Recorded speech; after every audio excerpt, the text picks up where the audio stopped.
Hello guys, welcome back to my channel village crazy stars. ఈరోజు ముచ్చట ఏంటంటే మేము మా వైఫ్కు కాళ్ళకు ఉంగరాలు కొట్టడానికి వెళ్తున్నాము షాపూర్కి. అక్కడికి వెళ్ళినాక ఏమేమి కథనో మీకు అంత వీడియోలో చూపిస్తా. ఇంకొకటి చెప్పడం ఏంటంటే మా వీడియోలు చూస్తారు కానీ లైక్ కొట్టట్లేరు. లైక్ కొడితే మీ సపోర్ట్ మాకు కావాలి. మీరు లైక్ కొడితే అది ఇంప్రెషన్లు వెళ్తుంది వీడియో.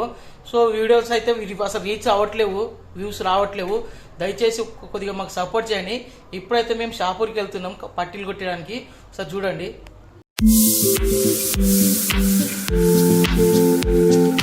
ఇప్పుడు వచ్చినాం షాప్ దగ్గరికి. ఇక చూడండి పూసలు వెళ్తుండయినా. ఇక మేమైతే మా ఉంగరాలు ఇచ్చినాము, పాత ఇచ్చి కొత్త చేయమంటున్నాము. ఇంకొక ఎక్కువ వేసినాం అనమాట. అవి సన్నం ఉన్నాయని ఇంకొక ఉంగరం వేసిచ్చి 2 జాయింట్ తెప్పిస్తున్నాము. చూడండి చేస్తుండు. పాతవి కాస్త కొత్తగా హీట్ చేసి కొత్తగా తీసి వాద్యేసిండు మంచిగా. చూడండి ఫైనల్గా అయితే ఉంగరాలు రెడీ అయినాయి. మా వైఫ్ పెట్టుకుంటుంది చూడండి, పర్ఫెక్ట్గా వచ్చినాయి. ఈ వీడియో మీకు నచ్చినట్లయితే లైక్ చేసి కామెంట్ చేయండి. బాయ్.